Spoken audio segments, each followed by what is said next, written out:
social networks and feminist digital methodologies. Apart from several book chapters and journal articles on her core research areas, her publications include Writing for the Media, Oxford University Press, a volume of poetry entitled All the Spaces in Between, and a children's book, Under the Bed.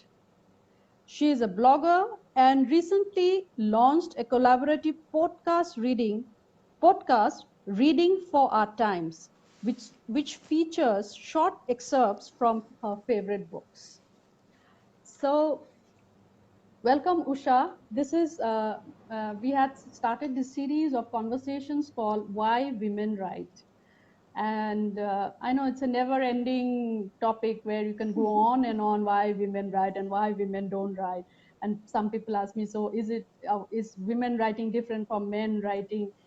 So I just wanted to start with, since we are talking about the lockdown and COVID-19, you had once done a project on ways to use digital communication to address issues faced by women workers in the manufacturing sector. So now with this whole COVID-19, there are many women-centric manufacturing sectors like handloom, etc., that are suffering huge losses. How do you think they can use digital communication or digital media to address their grievances? You know, So I'd like to first apologize. Can everybody hear me? Am I audible? I can hear you. Yeah.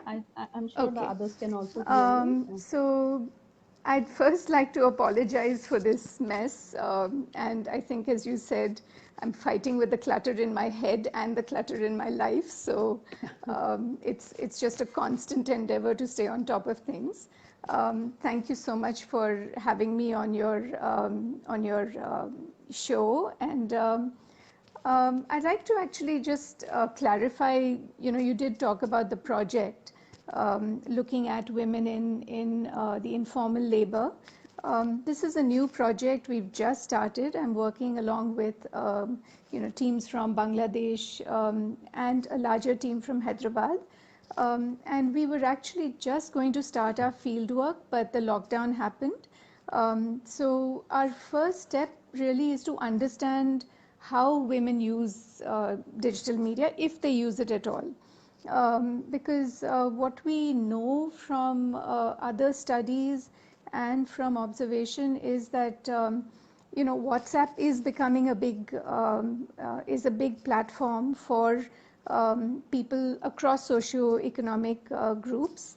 And there seems to be some potential in WhatsApp for creating informal collectives, especially for women to have some sort of support network and so on. But this is all still anecdotal. We really don't know, for sure how we can use these media. Right now, it seems to be mainly to keep in touch with family and community. So beyond that, we don't know yet whether there is a potential, and that's going to be something we are going to be studying. So I don't think I can, at this point, really talk much about that, except to say that there seems to be potential, but we'll have to see. Okay. So coming back to your writing, you have been moving between genres, academic writing, poetry. I mean, poetry, I didn't know you were a poet. So children's book, and Yeah. now podcast, you're talking. So Yeah. don't you go crazy skipping between all these roles, and how do you manage, and how did it all start? Tell us. I don't know. I guess, partly it's just that I've always been um, something of a writer, and no matter which field I was embedded in, like I've worked in health service sector, in academics, as you know, and somehow, the written word has always been central to it. And I've found that it is sometimes difficult to switch between topics, not so much genres, because I think once you have a sense of who your audience is, your language automatically fits that particular space. So when I'm in the classroom, I have a certain approach to writing. When I'm speaking at a conference, it's a different approach. When I'm thinking about children, it's a different approach. And I have not found it difficult. um, the only difficulty is when I have to describe myself. When somebody says, "So what do you do?" And I have to say, "Okay, I am an academic, but I also do this, and I also do this." And so by the end of the third point, I think people just get tired and switch off. So yeah. Yeah. You wrote some poetry during the lockdown. Would you like to read out something for us? Um, I've been writing a series which I call Pandemic Poetry, and I think that's a tag that a lot of people have used. Hmm. And really, that was a series of haiku, very short poems in the haiku format. And I also used sketches to illustrate the poems. Hmm. But what I'd like to read is, because I think haiku is really not a read aloud form. It's Hmm. something that you have to look at the words and just take it in. So if you would permit me, I'll read a different poem, which is not to do with the pandemic, but we could, of course, interpret it within the framework of the pandemic. Sure. And this is called DNA. Um, and should I read it? Sure. Sure. Yeah. Yeah. So I'll start. We're more alike than we realize. In each of us resides, encoded in some proteomic code, the trait carer, tyrant, victim, child, and lover, of health, illness, joy, and sadness. Like the proverbial acorn that births the tree, in my twisting, turning strands of genetic matter lurk the possibilities of all humanity. So in a way, you could think that it does relate to the current moment, because, um, how this pandemic affects each one of us is completely a matter of chance. I could just as well be somebody who doesn't live in a house with shelter, with food, but here I am. It's a matter of chance, just as the way our genetic matter functions, perhaps in some ways, is a matter of chance. Hmm. Okay. Um, Now, since you have also stepped into the world of sound, you're dealing with podcast. And in fact, I read out a beautiful story I had done for AlertNet Reuters about how FM radio stations in Meghalaya they're using their programs to spread the message of climate change.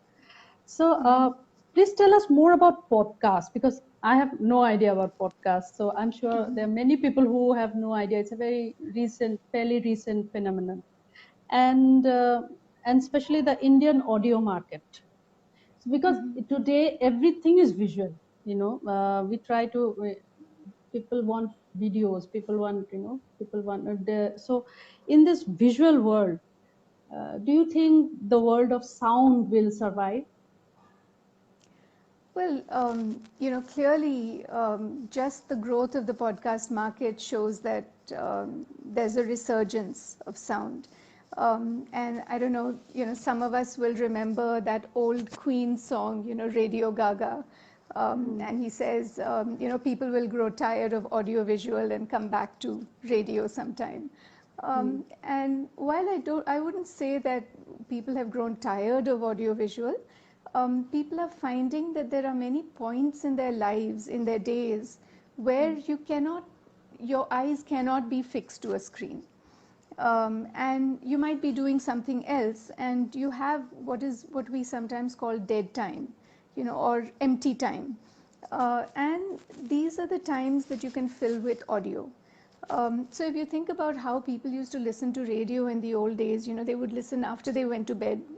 They would have a transistor next to their pillow, or in the kitchen, or in during times when you don't have to be looking at something, but you can pay attention with your ears. So I think there's always been a market for sound, and today, because people are commuting more, for instance, so you have time in the car, in the bus, on the train, when you can slip your headphones on and listen to something. And you have long commutes. People are spending sometimes 45 minutes up to 2 hours on the road. So these are all times when you can listen. You may not be able to watch, but you can definitely listen. And the podcast market is playing to that. So I think there has been a huge interest in the audio medium. And you'll see that just in the past, I would say 1 year, Spotify has expanded hugely in India. There are many, many independent audio producers, many people producing podcasts, mostly free. There are some that are premium services, but people are putting money into it. Now, there isn't much of a business model yet, so I wouldn't say podcasts are making a lot of money, but they're gaining a lot of audience. Yeah. Okay. So, And what kind of content do you see in the podcast, and which ones are more popular? well, again, there's a huge range. So there's everything. I mean, for someone interested in cooking, there are podcasts. For someone interested in history, there are podcasts. News podcasts are becoming hugely popular. So the Indian Express has a daily podcast, which I think has become very popular. It's called Three Things. The Quint has a podcast. Pretty much every mainstream media outlet is looking at podcasting. So there is a large market in the reality non-fiction part of podcasts. So I write a column for the Hindu, which appears. It used to appear fortnightly. Now it appears monthly, and I review podcasts, and I'm spoilt for choice. I mean, there are so many podcasts on history, on art, murder mysteries, true crime, just you name it, there's a podcast there for you. Yeah. So is there any particular podcast that you listened to and you found it so interesting or intriguing? Or which is your favorite? Not just one. Mhm. Many, I don't think I can name a favorite. But there's a series called Radiolab, which is, it's mostly science focused. But although it's a science podcast, it really is not science in the way we think about science. So there's a lot of humor, there's drama. So they do very interesting things with popular science. So I would say that's one of my favorites. But recently, I've been listening a lot of Indian podcasts, very good Indian podcasts. If you like fiction, there's some, very dark Indian noir fiction that's available. It's called Indian Noir. And then there's a group called Suno India, which does some interesting podcasts. So I wouldn't say that I have a favorite, but I listen to a lot of different podcasts. Yeah. Okay. And about this collaborative project that you have done on podcast, can you tell us something about that? So, well, this is a product of the lockdown in a way. So a few friends and I, we were just talking, and someone said, it would be nice to just know what other people are reading and, what they are enjoying in terms of their reading. So I said, why not do a podcast which brings in all our favorite work and exposes it to others? So I asked a few friends if they'd be interested, and of course they were enthusiastic. And the thing about podcasts is that it's very easy to produce. All you need is a phone, a good, if you have a recorder, great, but if you don't, you can record on your phone. So my friends sent me little audio clips of their readings, and we put it together. And then I asked if children would be interested in reading, so I got some kids to read. And before we knew it, now it's the 6th episode. So I've been running it for about 6 weeks now.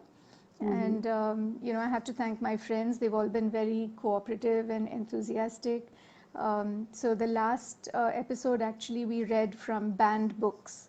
And this was curated by a friend of mine, Sita Reddy, who we chose books that have been banned in India or removed from syllabi and read from them. Also talked about why they were banned and the need to actually to sort of challenge these bans and make possible space to understand different kinds of literature. Oh, that's interesting. And especially, I mean, when you spoke about podcasts, you thought about children, then you brought out a book for children. So please tell us about your association with children's literature and about your book, on children, for children. Yeah, so it's a very small story. It's a big book. I wish I had I'd brought a copy of the book to show you, but it's a large format book for very young readers, and it's called Under the Bed. So it's how kids think about what's under the bed, and sometimes they hide under the bed. So it's a story about how a child loses himself under the bed and makes up these stories for himself. So I used to be with a small group of publishers. It was a small publisher called Spark India. And the aim of the group was to bring out good books for children. So this book was part of that initiative. And I haven't really been writing much for children anymore. It's been a long, long time. But I have worked with children in terms of, getting them to write, to enjoy literature, that sort of thing. So my dream when I retire is to have a bookstore with a section for children, and that I would be able to sit and read to them. Oh, how nice. Well, you are also a blogger. So, talking about women exploring and creating their own space, the blogosphere, as it is called. So, do you think the blogosphere also has a gender angle to it?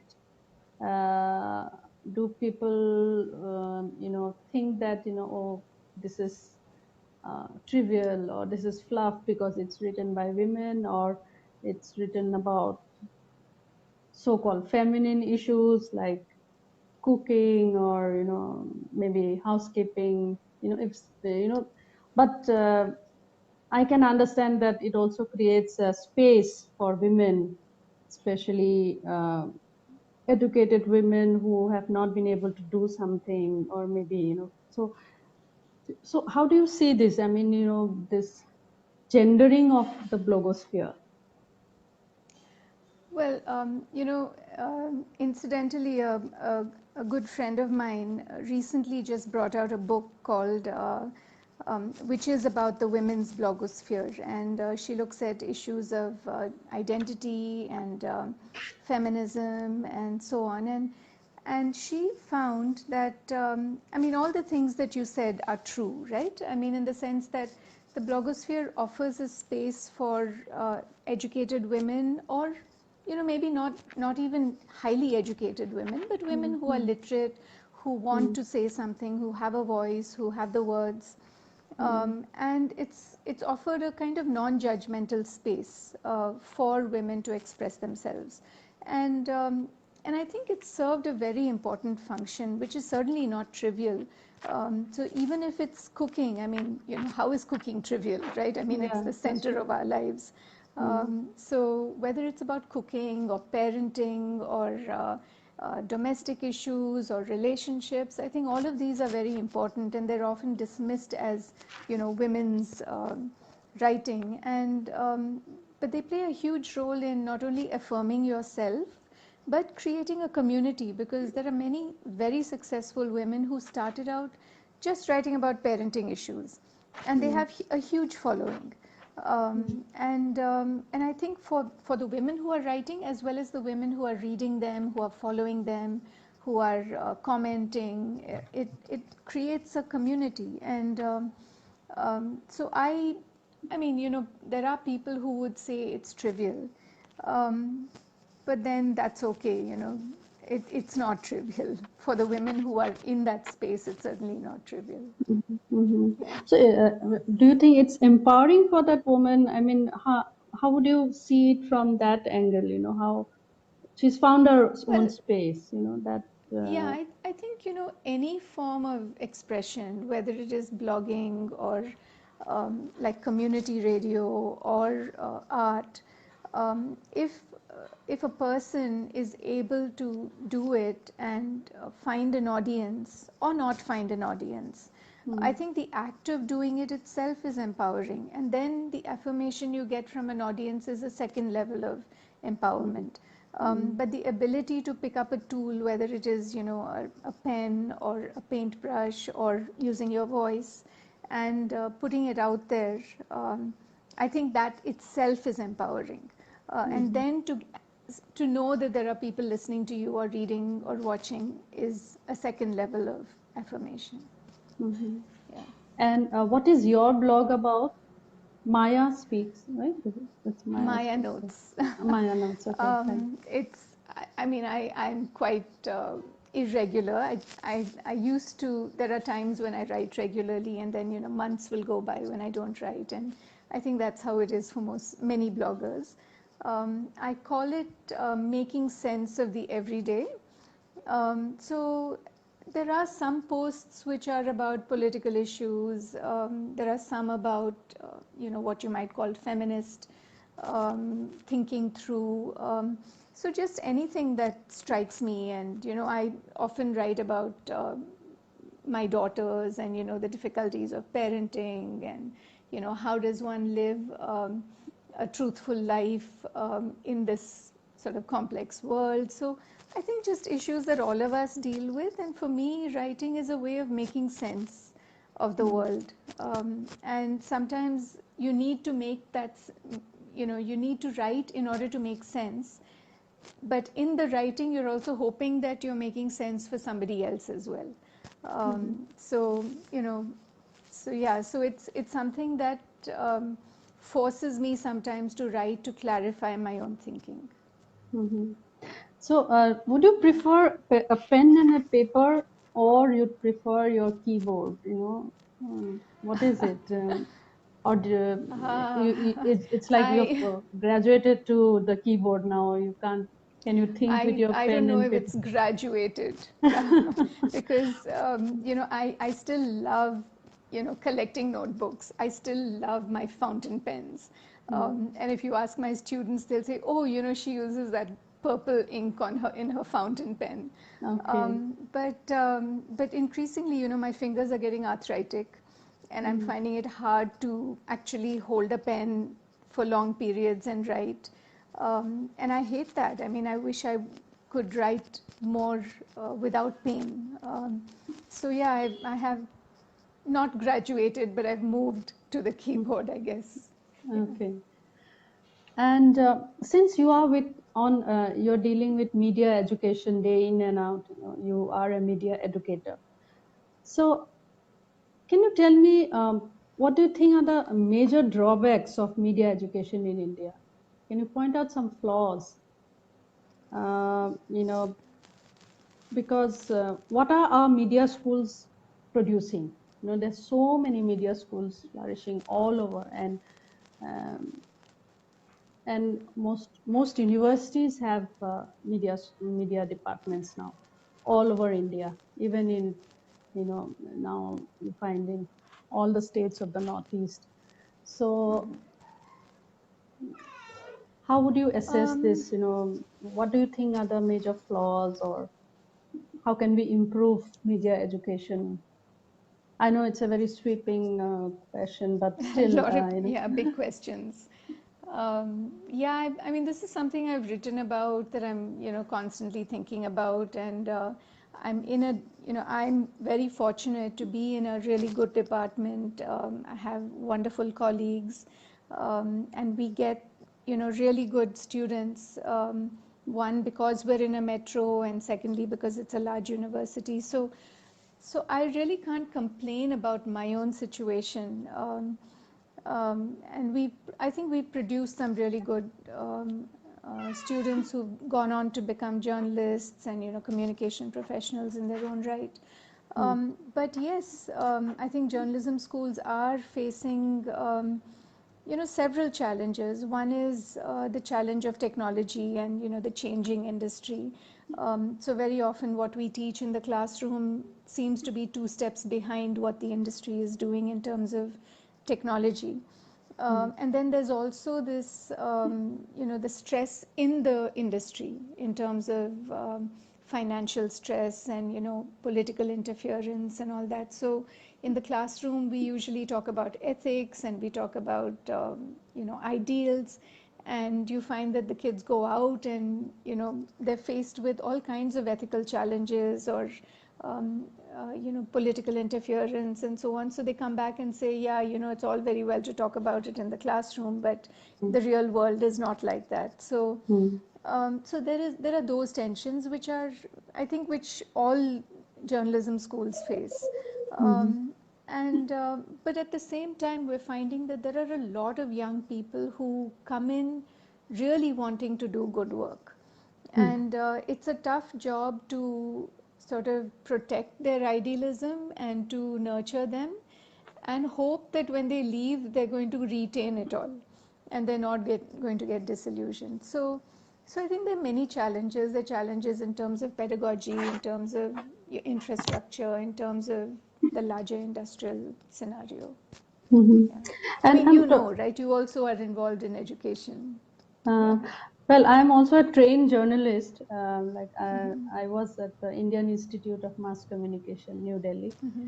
But after coming back to my home state, Assam, and I reported conflict extensively. Yeah. So I've also written about it in my book, Yeah. The Bulletproof. Yeah. So the fact that I have a problem with the curricula of the media schools. I mean, they are not tailored to suit the needs of the local conditions. I mean, somehow someone sitting in Delhi or Mumbai makes a curriculum for a uniform curriculum for the entire country, and for something like media, it doesn't work. I can understand physics or chemistry. You don't study chemistry differently in Assam and Hyderabad, but media works differently here, and media works differently in Mizoram, and media works differently in Kerala. So somehow I have a problem with how this curricula is. I nowadays I think some of the media schools and universities, they've tried to incorporate the local elements. I mean, the socio-cultural milieu of the area, and to address those issues, because you can't expect a student studying mass communication or media in a university in, say, Mizoram or in Aizawl, and come back and work in Delhi. He should be, or he or she should be able to stay there and work, or do something there. So I think I find that very problematic, the whole curriculum, which is now things must have changed. But when I was a student of mass communication, I studied print journalism. So no media school taught me. My media school didn't teach me how to handle situations while reporting conflict. So I had to unlearn many of the theories which I had learned, and I had to, break many rules. So I'm talking from lived experience. So how would you assess that, as a media educator? Well, I think this is true of all applied fields, right? So, a classroom education can only give you a framework, it can give you skills, and the hope is that if the teaching is good and if the university or the college has done its job in terms of giving you the critical thinking ability and the tools to apply. You should be able to apply them anywhere. So I have a colleague who teaches, in fact, media conflicts and disasters, um, and this is one of the things she tries to do, to say that, what is the responsibility of a journalist when you go into a conflict area? How has journalism covered this in the past, and how can we do it better? Now, it's very difficult to give broad, uh, to-dos to young people. The best you can do is to say you have to keep an open mind, you have to look at the context, you have to learn the context, and then apply your skills. So there are some general skills, I think, that journalists can learn in a classroom, which is, how do you write with clarity, how do you talk to people with sensitivity, how do you listen, how do you read and absorb. So these are all very general skills, and I think those don't require, uh, they can be taught anywhere in the same way. But what we cannot teach is context. And I think context is what students need to have the ability to absorb. So I don't think you can go out with a rule book for how to cover a conflict, except very generally to say you have to listen, you have to watch, you have to not go in with preconceptions. Like, I mean, in your own book, in Bulletproof, some of the early chapters, it's very clear that a lot of the things you're thinking about the people you were going to encounter changed on the ground. You went in with certain expectations, and then once you were there, those expectations completely shifted, right? But you had the ability to quickly rethink and reorient yourself, and I think that's the ability that we hope our students will go out with. You cannot teach them everything, but what you can teach them is to think well, to write well. Beyond that, it's up to them. Yeah, but I think you've missed an important point where, the safety of the journalist, think about my own safety. This is something which nobody ever told me. And I was very young, so I just went to the field, and, why people ask me, why have I called the book Bulletproof? It's because I'm trying to say that, I am bulletproof. Like journalists like me, we are bulletproof because we never seen a bulletproof jacket in our lives. And I know now, it was very recently that I got to know that most foreign media houses, they provide bulletproof jackets to their journalists when they are going to even cover disasters and, forget about, a hardcore conflict zone. So Yeah. this But this is a whole thing matter, about, yeah. No, I was just going to say, don't you think this is a matter more for the industry to advocate rather than for educators? I mean, yeah, but at least, you should be able to tell your students that, you have to think about your personal safety. And I'm not talking just about the physical safety, I'm also talking about the psychological trauma. A journalist who is covering conflict or disasters, the day in and out, this it can leave a trail of, trauma, trauma. which Yeah. and that the psychological trauma of a journalist is something which, we don't talk about. We don't want to expose Yeah. our vulnerabilities. So I think Yeah. at least the media schools can touch upon these issues, because these are, I think, important issues, because you are teaching them to go to the field and write and, use your judgment and do this, that. But then what about your own safety? You're not teaching Yeah. them that. So I Yeah. think Yeah. that's a big gap which is there in our media education. And I No, think we can certainly. I learn mean, I think yeah, that's we a can very learn important from point, and yeah. yeah, we can learn from No. lived experiences, actually, people who have, you know, gone through it and survived. I call myself a survivor. Like, I've survived. Maybe I was fortunate that, I was not reduced to another statistic, because it's very different when you are in a big metro and you are in an area which is like underreported, and which has seen several decades of violent conflict. So, so this whole even the fact that I wrote this book was basically to tell that, it's almost Yeah. like a rebuke to the industry Mm-hmm. and to everyone, why didn't you tell me this? Why didn't you? Yeah. So, uh, No, and and I think, I mean, you make an excellent point, and I think it's important for media schools to interact closely with people like you and to bring you into the classroom to talk about your experiences so that students understand that it's not all about front page headlines and there is a lot of risk and, real risk. And it's something that we need to do more of in terms of having interactions with people who've experienced those risks. And but also, I think, as a community, both of journalism educators and journalists, I think it's important to advocate for better standards of safety. I mean, how can a media organization send out people into the field without these precautions, without giving them the gear, without warning them? So that's also one side of it. Yeah. in fact, these are compared to this, there are certain other things. Like recently, one journalist in Assam she was sacked because she was pregnant. Then another, I know of many media houses here. I mean, I'm talking about small cities and towns where there is no separate toilet for women, even now. So, Yeah. so these are basic things which women in media have been fighting for ages. So these are, um, so talking about bulletproof jackets is something, you know, it will That's, be like yeah. another level altogether. But we have Yeah. yet to address those basic issues.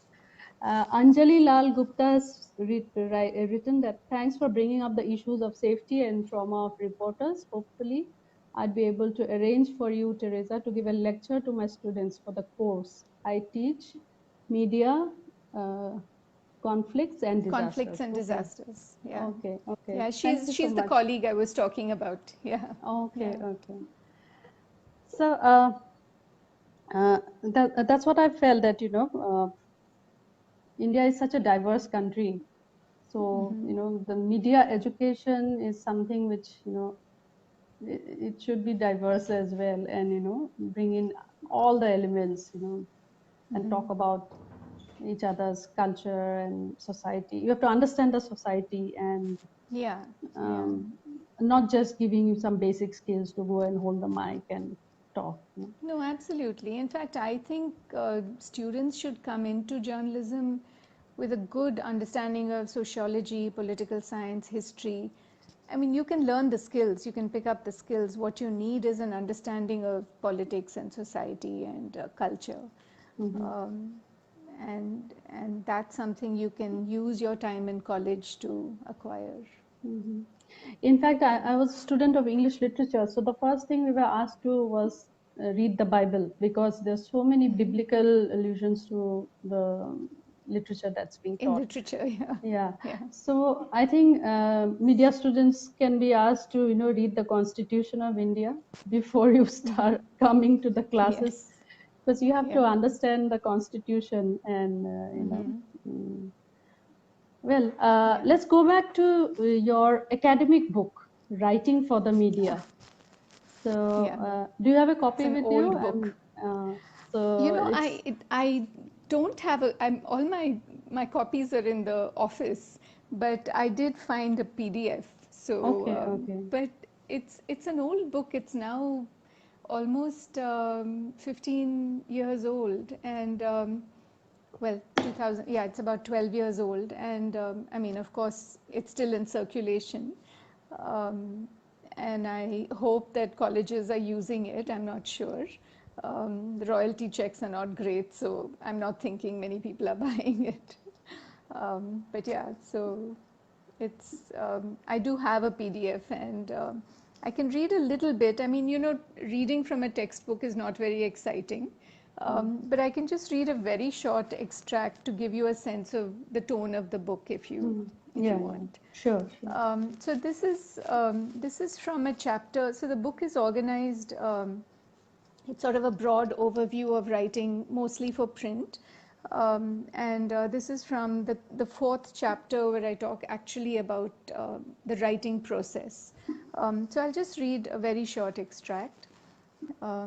Yeah, so the chapter is called Beginning to Write, and yeah. So the hardest part about writing is actually doing it. Many writers will tell you that they love the idea of writing, but the act of writing scares them silly. At the beginning and then go on until you know that it's time to stop or until your deadline arrives. Of course, the job gets easier if you lay the ground right, if you prepare yourself well before writing. Where does that process start? It could be with an entry in the daily logbook of a newspaper or a magazine office that tells you what your assignments for the day are. It could begin with a staff meeting where responsibilities are discussed and plans outlined for forthcoming issues. For some reporters and feature writers, the ideas are assigned after collective debate among the editorial staff, and so on. So the book really, it aims to give a very hands-on sort of approach to writing. I have a lot of interviews with journalists, so I, have interspersed the chapters with that. And the idea of writing the book was because I found that in a lot of journalism schools, like you mentioned, um, a lot of young people are coming into teaching without ever having been journalists. So, how do they then give students a sense of what the field is like? So fortunately, my colleagues and I, most of us have spent some time working as journalists, so we know what the real world looks like. But for many young people, they finish their masters, they write net, they do a PhD, and then they go and teach. And they have to teach journalism. So the book was really written for those kinds of teachers who can then have this to fall back on. Okay, great. Uh, in fact, I read this, you edit a monthly magazine for school teachers called Teacher Plus. So now, with this whole lockdown and how you are having online classes, um, uh, I mean, there are people who say that, this is discriminatory because especially children from economically weaker background or maybe in remote rural areas without electricity, you cannot expect them to hold an Android phone and be active on Zoom and have classes. I mean, people feel that this is domain of the privileged few. This access to an Android phone, access to Zoom, access to internet, access to electricity. So, as an editor of a monthly magazine for school teachers, how would you address these issues? In the prevailing circumstances, and we don't know how long is it going to go on. Yeah. Well, I think, in fact, I just finished writing my editorial for the next issue, and this is what I talk about. Um, we found, not only in primary education, but even in tertiary education, working in a public university, we found that internet access is very patchy.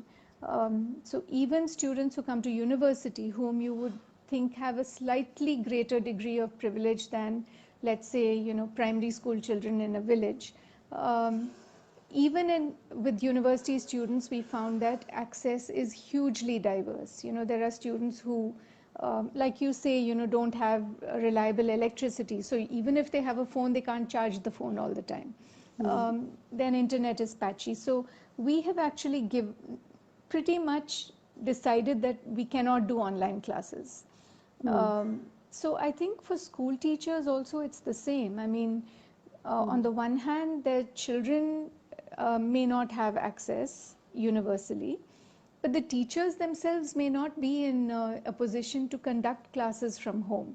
They themselves may be living in conditions that don't allow them to be in a secluded place where they can sit in front of a laptop or a phone even and give lessons in an undisturbed way. So I think, and we're finding that this is not true only in India. I mean, of course, in India, because internet access is not yet in the rural areas, I believe it's like something like 18-20%. So we don't have universal access. But even in Western countries, they're finding that there is a divide, and online classes are not universally accessible. And even when they are accessible, the conditions within which students live are not conducive to learning. So I really don't think we can switch to an online mode. Online can be a supplement, it can be a stopgap for some time, but and it can be everything for some students, of course. If you study at Berkeley or at Shiv Nadar or one of the privileged universities, you're more likely to have access, but not for everybody. Yeah, so it's not a solution. We'll have to find ways of making up for this lost time. And how do you think can teachers adapt to this kind of a changing circumstance? Because like we had problems connecting to this live, though we have we've been doing you have been doing Zoom webinars all the time. So these teachers, I mean, we are all digital migrants. I mean, I'm not talking about my daughters; they are like digital natives, but we are migrants. So we are always constantly grappling with technology. Some of us are slightly better, and some of us still find it very problematic. So I can understand the plight of the teacher, especially a middle-aged teacher, having to learn some new technology and then on conduct classes. So as a editor of a magazine for school teachers, how would you maybe address these issues at a later stage or I mean even now, how would people would expect you to address these issues? I think, really what we need to do is, shift the way we teach and learn. And irrespective of whether we have access to technology or not, I think we need to ensure that children become independent learners, because part of it is having access to technology and online lectures and all of that. But the other part is having the capacity to learn on your own. And I think our schooling system has done a very good job of making our children completely dependent. It does not encourage our children to be independent learners or to motivate themselves to learn or to solve problems when someone is not showing you how to solve them. So I think that if that changes, if our education system, in terms of how it's oriented, is to make the child independent even when you're in a classroom situation, then when you're not in a classroom situation, it's more likely that that child will be able to learn on their own, with or without technology. So I think it's not just about technology, it's also about mindset, it's about teaching approaches, it's about pedagogy. So I think it's a complex issue, and what it means is we'll have to dismantle a lot of the structures that we have right now in order to rebuild an education system that is suitable for this kind of, patchy, online, offline, combined kind of approach. It's a complex. It's more complex for first generation learners, who don't have parents to guide them at home. And Absolutely. they have to handle whatever technology they have to handle it alone.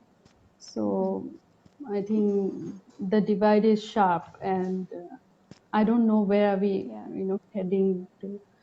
And there is a question I would like to ask both of you. Even after many years in the industry, does it happen to you that sometimes you find yourself running short of ideas to write something new? I'm sure Usha is full of ideas all the time because she's dabbling with so many things. But tell us, how do you keep your, idea bank full all the time? For me, it's not a problem of ideas, it's a problem of time to execute them. So in fact, I often joke to my friends that, if I could create something called an idea bank and have people come and borrow from it, I would make a lot of money. Oh, really? So I think it's about, being interested in people, in things, and having hope. And I think if you are like that, then the ideas will come. Ideas come because you're looking for them. Um, and you're looking for them because you're interested in things. I mean, I think, you have to keep reading, you have to keep watching, you have to keep talking to people, be interested in people, and the ideas come. So I've not had a problem with ideas. Mhm. Yeah. And when you morph into a columnist after your hectic day as a educationist, as a academic, and you write columns regularly for the Hindu, so how what are the issues basically you write about and what you deal with, and as a columnist, and is it Yeah, so difficult I, for I you write to, two. yeah. So I write two columns. One is, of course, the podcast review column, and that's not difficult because the subject matter offers itself.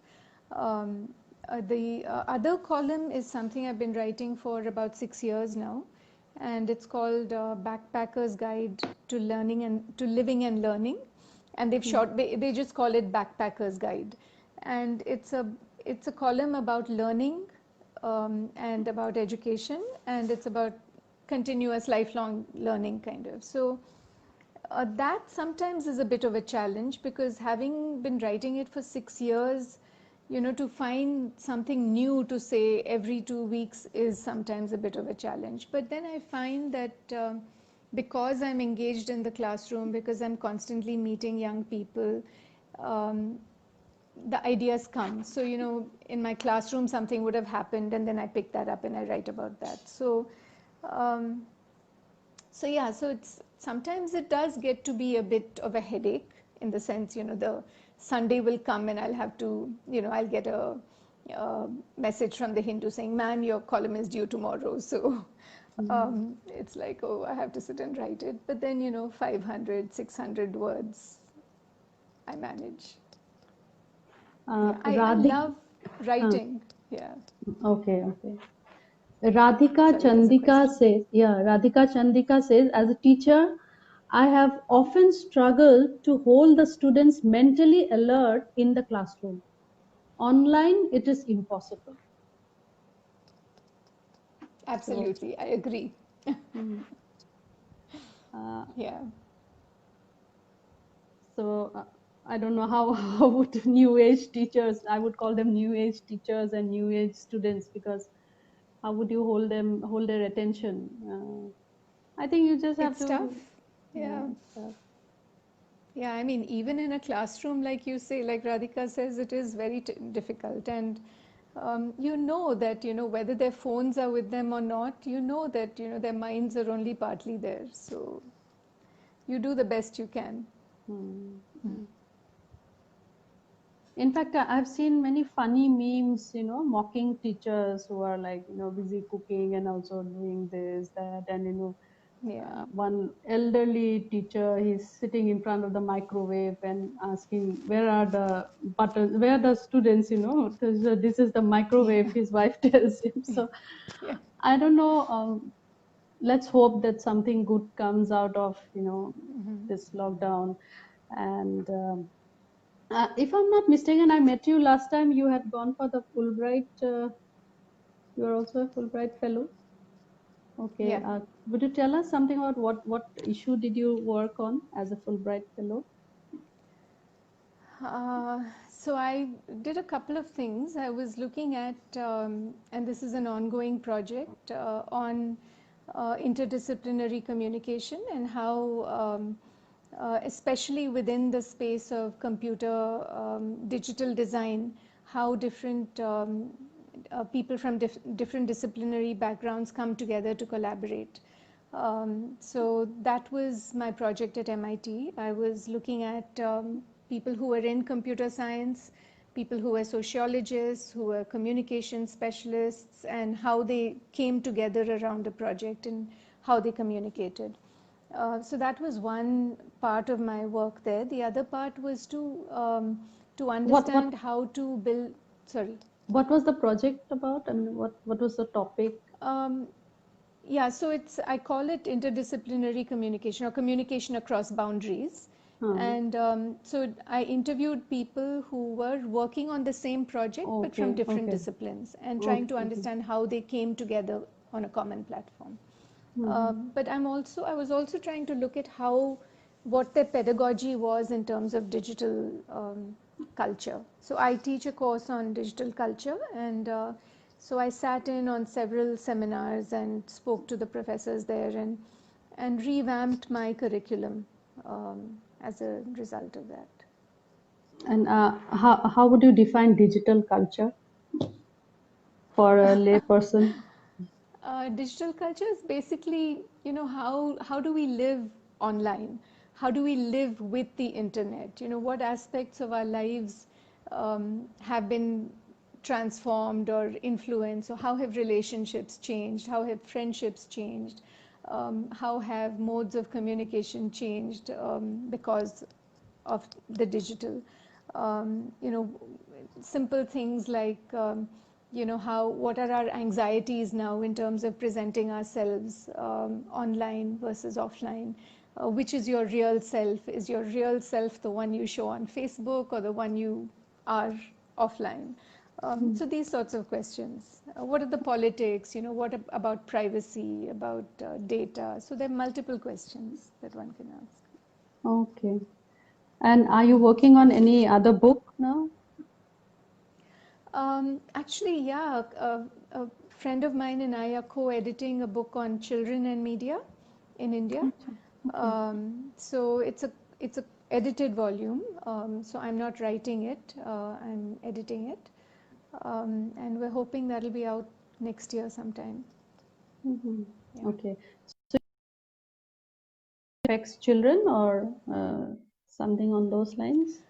Well, how children are interacting with media, how media portrays children, what are the complications resulting from digital technology and devices. So we have different contributions. Yeah. Okay.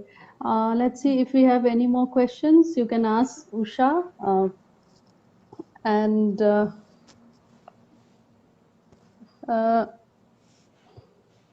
okay, do you have anything from your blog with you, or any other poetry? We can end with one of your poetry, one of your poems. Okay, I can look for a poem. Yeah. Let me see if I have anything. Meanwhile, if anyone have any queries for Usha, you can post your query.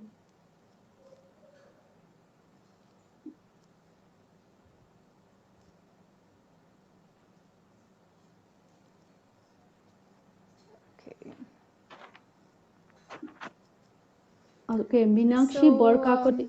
Yeah, Usha, there's one, this thing. Meenakshi Borkakoti says, you come across as a very good communicator.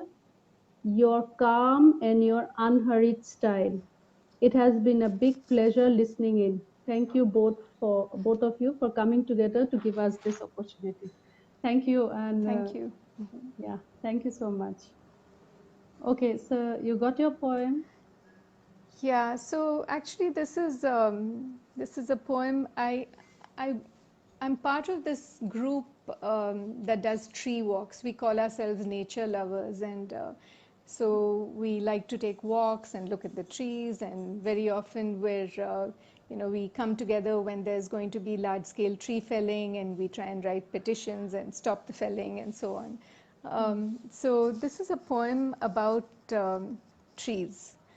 May as well end on a happy note, right? Instead of, all this sad stuff around what's going on.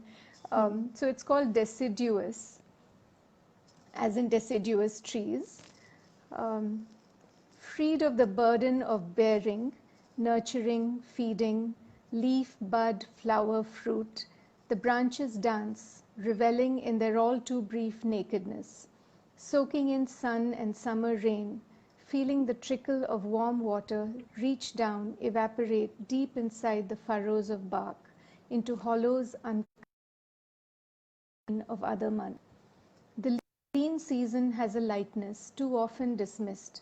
It lets those curved, twisted, gnarled seekers wander into the sky, sketching new pathways into light and storm, onto which the leaves, jumpy, slender, hungry, will sprout and travel, and stems will bud, flower, and fruit, bursting with seed all over again. Wow, that's so refreshing. Well, there's another question for you from Minakshi Borkakuti, and she says, since you are writing in so many different genres, what do you enjoy most? I think I told Teresa this, that poetry is what I enjoy the most. Maybe it's the lazy way because, poems are shorter, they take fewer words. But I feel that they can say things that are not possible to say in prose. Yeah, I enjoy poetry. Okay.